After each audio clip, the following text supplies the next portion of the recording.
Hey everyone, and welcome back to our series on how to play Westbound. Westbound is a game of revolvers and rituals, magic and magnums. Today we're going to show you how to be a game master.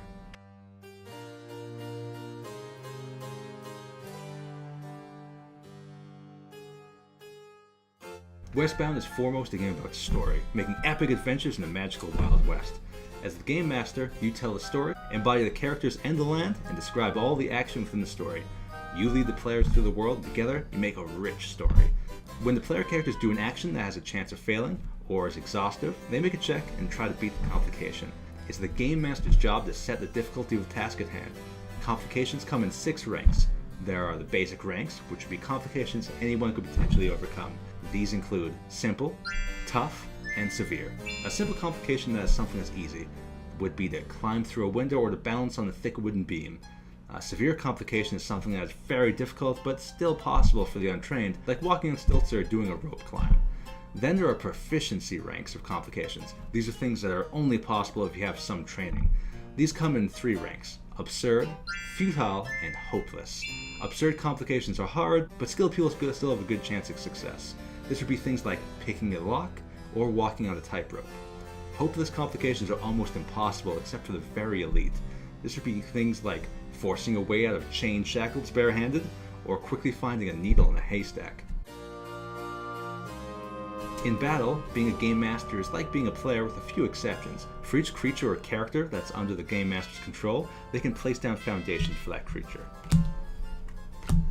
The creature stat would include their basic foundation, as well as their maximum hand. When drawing hands for a combat with multiple creatures, always start with the creature who has the largest hand, then add 1 card to your hand for each creature. Your hand will seem quite large, however, you have to spread out a long way to help out every creature. As each creature has its own base foundation, they also have their own foundation, which would be hard for you to cover all characters' base foundation and still have cards left to attack, so you may have to make some sacrifices in defense or offense.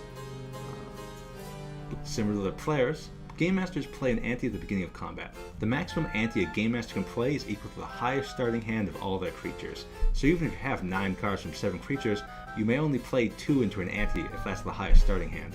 Game Masters attack in the same way players do, playing sets of cards to damage enemies. Unlike players, who are individuals, Game Masters cannot attack the same character twice in the same turn. This is because the characters are not coordinated enough to target one creature in unison during battle. There are 2 ways a Game Master is defeated. Either they run out of cards from the deck, or all creatures are wounded. If the creatures are all wounded, then the creatures generally are killed by the players, and the players can now move on. If the Game Master becomes exhausted, losing their entire deck, the remaining characters will generally run away, fleeing as they lose morale. When players are wounded, it's up to the Game Master on what happens. Does their story end with player characters dying? Or are the PCs captured and have to do a daring escape? Or are they rescued by a mysterious band who they now owe a favor? The story characters do more than try to kill the player characters, and will occasionally try to speak to them. In Westbound, there are archetype abilities, which help characters in role-playing situations. Similar to a magic item or a trained skill, archetype abilities assist players in role-playing situations. Archetype abilities include things like Hooligan, which makes them seem more harmless, or Dismantle, which makes you more persuasive in sabotaging relationships. It is important to remember that, as a game master, a character who has an archetype ability gained it purposefully, and to make it worthwhile, as any ability that they put effort into acquiring. An archetype ability can't control a target's mind or turn a sinner into a saint, but it can push someone over the edge, or be the push that begins the call to arms. And that's the very basics of being a game master in Westbound. Make sure to check out other videos, follow us on Twitter, and download the free version of Westbound at westboundgame.com. Well, I'll see you in the West, cowboys!